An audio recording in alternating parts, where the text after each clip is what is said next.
adanya kitab suci Alkitab dan Al-Quran itu beda. Beda ya. Al-Quran pada waktu diturunkan menurut keyakinan Muslim oleh Jibril kepada Muhammad itu tidak utuh dalam bentuk buku. Tersebar dalam bentuk lembaran, ada yang ditulis di tulang unta, di pelepah kurma, di ingatan-ingatan para sahabat. Assalamualaikum warahmatullahi wabarakatuh, sahabat-sahabat channel Sobat Bang Zuma yang selalu dirahmati oleh Allah Subhanahu wa Ta'ala. Baik sahabat-sahabat semuanya, pada kesempatan kali ini kita akan mereaksi sebuah video pernyataan dari seorang dosen yang bernama Gracia Velo yang mengatakan bahwasanya Al-Quran itu mengalami revisi. Baik sahabat-sahabat semuanya, nanti kita akan mengomentari bagaimana Gracia Velo mengatakan bahwasanya Al-Quran mengalami revisi dalam beberapa tahapan. Di sini kita akan melihat bagaimana Gracia Velo menunjukkan bahwasanya penjelasan-penjelasan itu menutupi kelemahan dari Bible. Nah, Gracia Velo mengatakan bahwasanya kitab mereka namanya Alkitab. Padahal kalau kita runut nama Alkitab itu tidak ada satupun di dalam Bible mereka disebutkan. Baik sahabat-sahabat semuanya, kita simak video yang berikut ini. 1500 tahun sampai 1600 tahun. Di dalam lika-liku sejarah. Alkitab itu ditulis dalam rentang waktu yang lebih dari 1500 tahun sampai 1600 tahun. Artinya ada ribuan tahun, ada banyak generasi yang menulisnya hingga utuh seperti yang kita pakai ya. Beda dengan Al-Quran. Al-Quran itu turun di dalam satu momen, satu masa kenabian Muhammad, di dalam satu bahasa, dalam satu budaya. Jadi, nah di sini sudah kelihatan ya, pertama kali menjelaskan memang perbedaannya bahwasannya Bible seperti apa, munculnya seperti apa, mendapatkan ilham mendapatkan ilham Allah ya, kata mereka.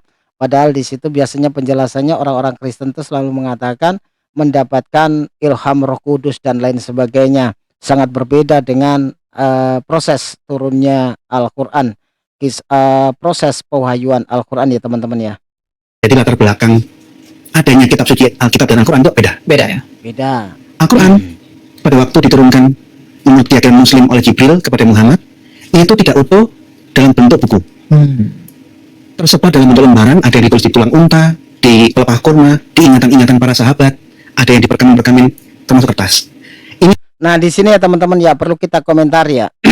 Dari penjelasan Gracia Velo ini kita sudah tahu ya bahwasanya Al-Quran itu kan turun dengan pelafatan ya, hafalan. Bagaimana Allah Subhanahu wa Ta'ala itu mewahyukan Al-Quran melalui malaikat Jibril yang tugasnya menyampaikan wahyu kepada Nabi Muhammad Rasulullah Shallallahu Alaihi Wasallam itu berupa hafalan, lafaz. Jadi tidak ada seperti yang dikatakan oleh Gracia Velo yang langsung dicatat dalam catatan-catatan ya kan.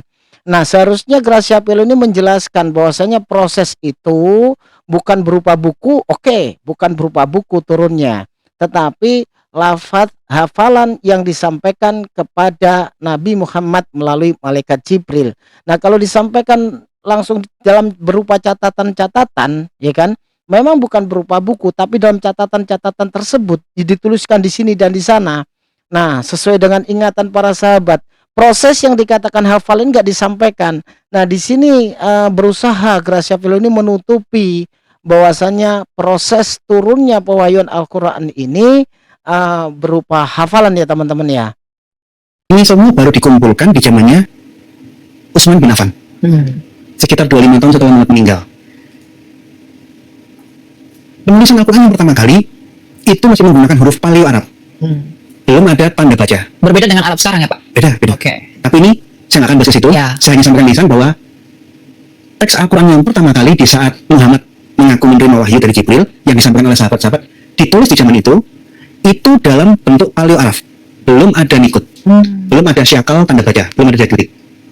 Nah di sini pembuatan tanda baca yang pertama kali itu di zamannya dinasti Umayyah atau Ali.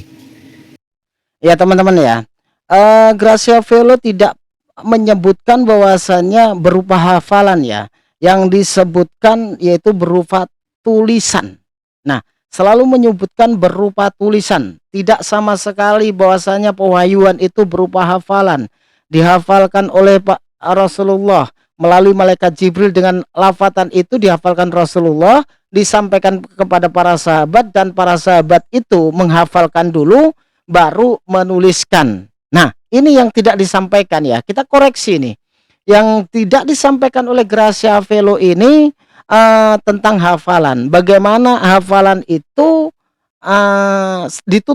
ditutupi oleh Gracia Velo, karena sepertinya Gracia Velo ini ingin terhindar bahwasanya proses Bible itu setelah tidak adanya Yesus, setelah meninggalnya Yesus, tetapi Al-Quran pada saat Nabi Muhammad masih ada. Jadi perbedaan yang menonjol ini ingin ditutupi oleh Gracia Velo, sehingga perkataan dia yang seharusnya hafalan dihafalkan oleh Rasulullah itu, pelafatan dihafalkan, disampaikan dengan kepada para sahabat, dihafalkan oleh para sahabat, baru dituliskan, itu tidak disampaikan teman-teman. Ini yang ditutupi oleh Gracia Velo teman-teman. Ini boleh kasih titik tanda bacanya dibedakan antara huruf ba, nun, ta, itu mau dibedakan Ya. supaya orang nggak keliru membaca. Edisi yang Nah ini disebutkan ba, ta, nun gitu kan, supaya tidak keliru membaca. Harokat itu kan menyesuaikan dengan hafalan. Seumpamanya gini ya, alladzi, ya kan, berarti kan alladzi ini harokatnya seperti apa, disesuaikan dengan hafalan. Zi berarti zal kasroh, ya kan, zal kasroh zi. Nah, tentang penulisan pertama belum ada harokatnya, itu pun sesuai dengan hafalan. Nah, kenapa sekarang itu dikasih harokat atau fathah, ya kan, hamzah, apa namanya kok hamzah, apa namanya, kasroh gitu kan ya. Itu mempermudah kita membaca, disesuaikan dengan hafalan. Ini yang tidak disampaikan ya. Hal-hal seperti tidak disampaikan oleh Gracia Velo. Dia katanya ba, nun seperti itu membedakan cara baca. Yang membedakan cara baca itu kan harokat itu. Nah, itu a atau i atau u. Nah, kan gitu. Jadi itu tidak ada perbedaan antara dikasih harokat dengan enggak, itu dalam arti pembacaannya enggak dibedakan karena disesuaikan dengan hafalan. Itu cara mempermudah saja. Nah, di sini memframing bahwasanya nanti ada perbedaan yang dikatakan revisi. Nanti kita simak bersama-sama teman-teman. Yang kedua, penyempurnaan tanda baca itu dilakukan di zamannya Abdul Malik bin Marwan. Dia memerintahkan gubernurnya Al-Hajjaj untuk menyempurnakan tanda syarat yang sudah dibuat pertama kali oleh Adu Ali. Hal ini belum selesai. Masih ada lagi penyempurnaan huruf Arab di zamannya dinasti Abbasiyah. Di zamannya dilakukan oleh Khalil bin Ahmad tahun 791. Muhammad meninggal 623. Berarti hampir 100 tahun ya? Ada berbagai edisi, revisi. Jadi ada revisi yang pertama.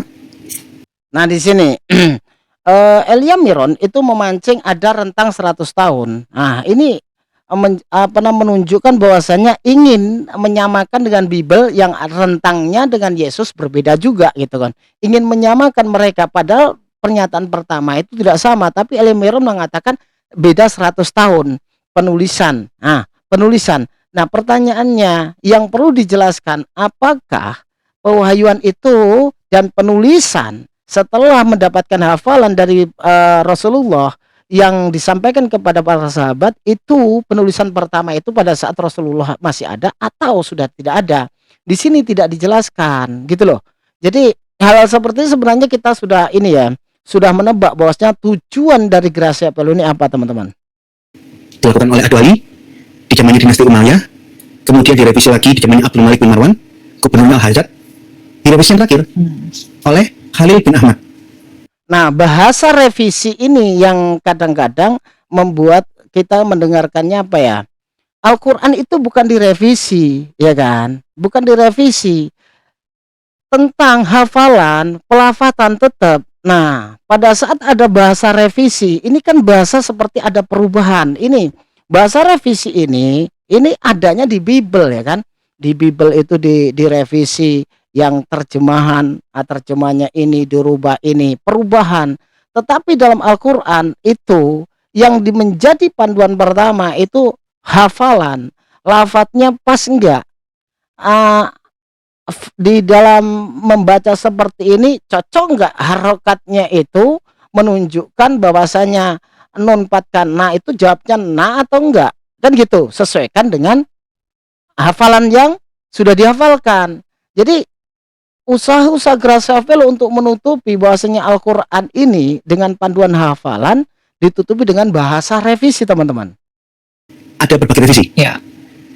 Hal ini pun juga terjadi di semua kepercayaan, semua kitab suci. Nah, hanya Alkitab dan Al-Quran. Upanishad itu turun antara tahun 700 sebelum Masehi. Lah, ini dia mengatakan bahwasanya hal seperti ini terjadi bukan hanya dalam satu kitab, di semua kitab. Tidak bisa, tidak sama. Al-Quran itu beda. Al-Quran berdasarkan hafalan, bukan berdasarkan seperti Bible yang katanya dapat ilham Roh Kudus, padahal dituliskan beberapa tahun setelah Yesus meninggal. Dan munculnya Bible itu setelah Yesus meninggal. Sangat berbeda sekali. Al-Quran dituliskan pada saat Rasulullah masih ada. Sedangkan panduan hafalan itu baku. Nah, jadi penulisan itu disesuaikan dengan hafalan, bukan direvisi. Kalau direvisi itu dilakukan perubahan. Tentang dulu Al-Quran dituliskan pertama, ya kan? Belum ada harokatnya. Karena apa? Di zaman dulu banyak sekali orang-orang yang menghafalkan Al-Quran. Termasuk yang terutama itu sahabat-sahabat para nabi. Itu hafal semua.